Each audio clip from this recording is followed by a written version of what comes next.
नमस्कार दोस्तों, जयवाल पॉइंट के यूट्यूब चैनल में आप सभी का स्वागत है। देखिए फ्रेंड्स, आज की इस वीडियो में बात करने वाले हैं आरआरबी एनटीपीसी के रिगार्डिंग 2019 में क्या सेप स्कोर रहा था, क्या कट ऑफ गई थी। ठीक है दोस्तों, उसके रिगार्डिंग बात करेंगे। चैनल पर नहीं है तो चैनल को सब्सक्राइब जरूर कर दीजिएगा। चलिए दोस्तों, बात करते हैं। देखिए 2019 में जो भर्ती आई थी एनटीपीसी की, उसके रिगार्डिंग उसका एग्ज़ाम जो है आपका 2021 में, ठीक है, 2020 में हुआ था। 2019 को तो उसकी वैकेंसी आई थी, लेकिन जो उसके एग्ज़ाम हुए थे वो 20 के मतलब दिसंबर में चले थे। यानी कि एक तरीके से आप कह लीजिए सारे एग्ज़ाम 2021 में हुए थे, CBT 1। और वैकेंसीज आई थी 2019 फरवरी मार्च में। ठीक है दोस्तों, उस टाइम पे वैकेंसीज आई थी और लगभग 2 साल बाद इसका एग्ज़ाम हुआ था। फिर 2022 21 में जो है, इस 21 के बाद फिर 2022 में, 21 के बाद सीधा 2000, ये आपके जो एग्ज़ाम हुए थे 2021 में, यानी कि एक तरीके से मार्च तक चले थे, मार्च में। और फिर उसके बाद ये जून में एग्ज़ाम हुआ था, कुछ कोरोना का की वजह से। फिर जो नेक्स्ट इसका रिज़ल्ट आया था वो जनवरी में आया था, जनवरी 2022 में। और इसके रिजल्ट में क्या हुआ था, जो 20 गुना बच्चे कहे थे पास होंगे, वो 20 गुना बच्चे पास नहीं हुए थे। ठीक है दोस्तों, 20 गुना बच्चे पास ना होकर के इसमें कम बच्चे लिए गए थे। तो इसमें दोबारा से आंदोलन हुआ था, काफ़ी चीज़ें इसमें, कहीं रेल में आग लगाई गई इस तरीके से, और काफ़ी कुछ इसमें घटना घटी थी। तब जा करके फिर दोबारा से न्यू कट ऑफ आई थी। तो यानी कि इसमें CBT 1 में आप कह सकते हैं कि 2 बार कट ऑफ आई थी। और तब एक ही एग्ज़ाम हुआ था 12th का और ग्रेजुएशन का, 12th बेस और ग्रेजुएशन एक ही एग्ज़ाम हुआ था। और कट ऑफ 2 बार कट ऑफ आई थी। उसके बाद फिर जून 2022 में इसका CBT 2 हुआ। और इसका जो रिज़ल्ट आया, फिर जोन वाइज इसके रिज़ल्ट आए। फिर टाइपिंग हुई थी इसकी अगस्त में 2022 में। टाइपिंग देखिए कितनी जल्दी हुई। और फिर उसके बाद इसका जो है लगभग दिसंबर में इसके रिज़ल्ट आए, फाइनल रिज़ल्ट।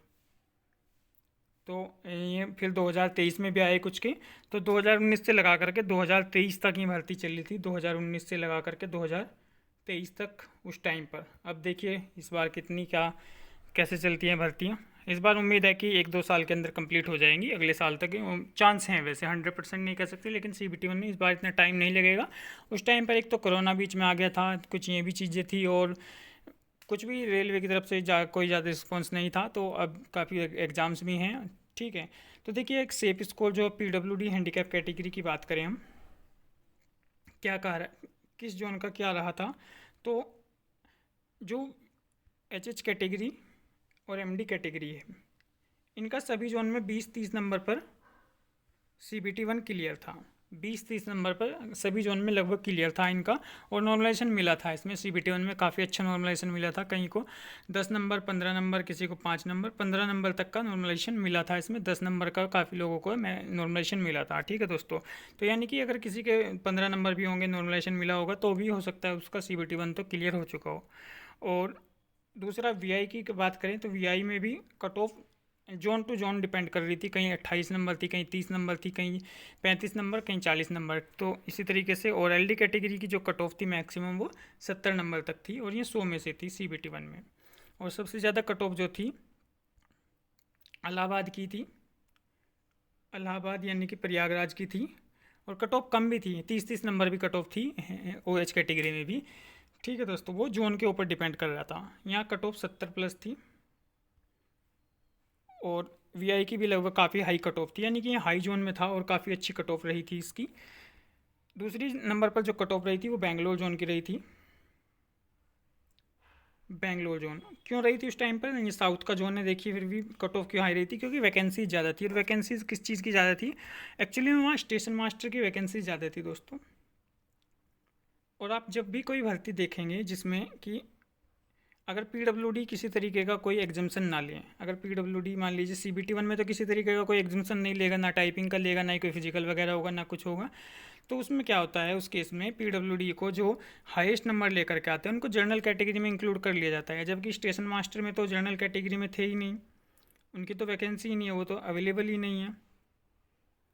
तो इस वजह से इसकी कट ऑफ जो है ज़्यादा चली गई थी, क्योंकि यहाँ से जो कैंडिडेट थे उस CBT 1 में जो स्टेशन मास्टर थे, स्टेशन मास्टर में तो गए ही नहीं वहाँ, तो यानी कि अपनी कट ऑफ पर रहे। वैकेंसी ज़्यादा स्टेशन मास्टर की थी ना, यहाँ पर सबसे ज़्यादा वैकेंसी स्टेशन मास्टर की थी, तो इस वजह से। और बाकी अदर में जो है वैकेंसीज़ कम थी, यहाँ सबसे ज़्यादा वैकेंसीज़ थी, लेकिन ये स्टेशन मास्टर की थी, इसलिए थोड़ी सी यहाँ वैकेंसी जो है कट ऑफ जो है ज़्यादा चली गई थी, और कोई रीज़न नहीं था इसके अलावा।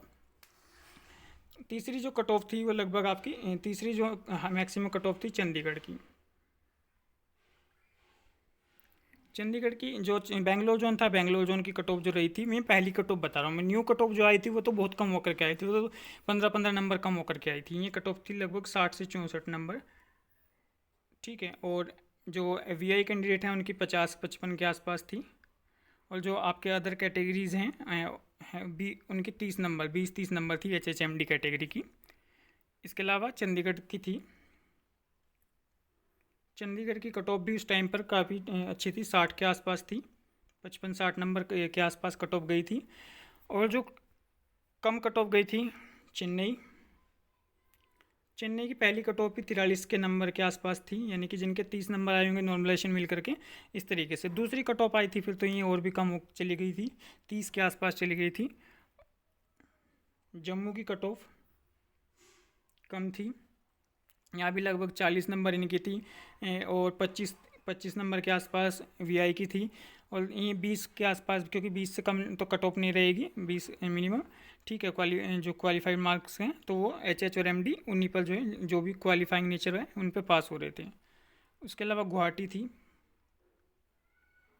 गुवाहाटी की कट ऑफ कम थी। तिरुवनंतपुरम की कट ऑफ कम थी, तिरुवनंतपुरम, ठीक है, जो केरला में है, वो सबसे कम कट ऑफ, काफ़ी कम कट ऑफ गई थी। तिरुवनंतपुरम की बहुत कम कट ऑफ गई थी, गुवाहाटी की कम गई थी। ये भुवनेश्वर आपका, बिलासपुर, इनकी कम गई थी, ठीक है। और जो बीच के जोन थे, जो 50-55 के आसपास थे, 50 के आसपास जोन थे आफ्टर नॉर्मलाइजेशन, जैसे मुंबई, अजमेर, मुंबई, अजमेर, अहमदाबाद, ठीक है, गोरखपुर, ये सब ऐसे थे जो कि 55, 52, 53 इस तरीके से LD की, और 30, 35, 40 इस तरीके से VI की, और 20-25 जो है HH की, इन सब में ये रही थी, ठीक है। आप लोग समझ रहे होंगे। तो ये सब कोलकाता जोन की भी ठीक थी, कोलकाता की लगभग आपकी ऐसी कट ऑफ थी शायद LD कैटेगरी की 57 के आसपास, इसी रेंज में थी, एग्जैक्ट नंबर नहीं याद है, लेकिन इसी रेंज में थी। 55 और 60 के आसपास कट ऑफ थी, पहली कट ऑफ जो थी। बाद की कट ऑफ तो कम हो गई थी। जोन के ऊपर भी डिपेंड करता है, नंबर ऑफ वैकेंसीज़ के ऊपर बात डिपेंड करता है, और बाकी चीज़ों के ऊपर भी डिपेंड करता है। और यही रेंज था जो मैं मैक्सिमम रेंज आप लोगों को बताई है। और काफ़ी, यानी कि जो एक तरीके से ये कह लें, मिडल जोन में जो कट ऑफ थी वो 40 LD की, और जो आपकी 30 नंबर थी 28, 30, 25 VI की, और 20 नंबर जो थी वो HH की। ये एक मतलब मिडल जोन में थी। यहाँ ये VI की इससे भी कम थी, 28 भी थी, 25 भी थी VI की कट ऑफ। जो नॉर्मल जोन थे, जो हाई जोन थे, उनमें 70, 64, 65 इस तरीके से, कहीं 70, कहीं 64, कहीं 60, ठीक है। इस तरीके से जो कट ऑफ थी वो 100 नंबर में से थी। VI की ये कट ऑफ कहीं 50 थी, कहीं 55 थी, कहीं 35 थी। ये जोन के ऊपर जो हाई जोन थे, ठीक है, में 45, और इनकी लगभग 25, 20 इस तरीके से HH और MD की। तो ये हाई जोन और लो जोन के ऊपर इफेक्ट पड़ रहा था, ठीक है, उस टाइम। लेकिन वैकेंसी ज़्यादा अच्छी खासी थी इस बार की कंपैरिजन। और इस बार अगर हम हाई जोन की बात करें, हाई जोन में क्या कट ऑफ रह सकती है, जैसा मेरा अनुभव है, मेरा एक्सपीरियंस है, उसके हिसाब से हाई जोन में 80+ आप मान करके चलें। आपके जैसे पटना है, पटना जोन, आपका रांची जोन, आपका चंडीगढ़ जोन, और आपका इलाहाबाद जोन, ठीक है, आपका मुजफ्फरपुर जोन। तो ये सब जोन जो हाई जोन हैं उनकी आप मान करके चलें। LD कैटेगरी की लगभग, LD की मान करके चलें 80+, और VI की मान करके चलें 60+, और HH मान करके चलें 40+, ठीक है। यानी कि 80, 60, 40 के, और MD भी इसी में ही है, इतनी MD भी इसी में रेंज में लेकर के चलें, इतने नंबर तक जो हैं। और जो अगर मिनिमम जोन की बात करें तो इस बार हो सकता है मिनिमम जोन में 45, 50 और वीआई का 35, ये एलडी की लगभग वीआई के 35 और 25 नंबर एचएच और एमडी की। एचएच और एमडी की तो इतनी रहेगी, इसकी लगभग मैं मिनिमम जोन बता रहा हूँ मैं, जो मिनिमम जोन की रह सकती है। अब इसके बारे में कह पाना थोड़ा सा मुश्किल है कि मिनिमम जोन, हालांकि वही जोन रहते हैं हमेशा से ज़्यादातर, लगभग वही जोन आपके रहते हैं जो कि साउथ वगैरह के जोन, इधर के जोन। फिर भी कितना ही आप लोग के वीडियोस देख लेंगे, लेकिन फिर भी लोग बाग ज़्यादातर हाई जोन को प्रेफर करते हैं और काफ़ी लोग उनको हाई जोन में फॉर्म भरते भी हैं। ठीक है दोस्तों, तो और कोई इन्फॉर्मेशन होगी तो इस चैनल के माध्यम से आप लोगों को बता दिया जाएगा। चैनल पर नहीं है तो चैनल को सब्सक्राइब जरूर कर लीजिएगा। धन्यवाद दोस्तों।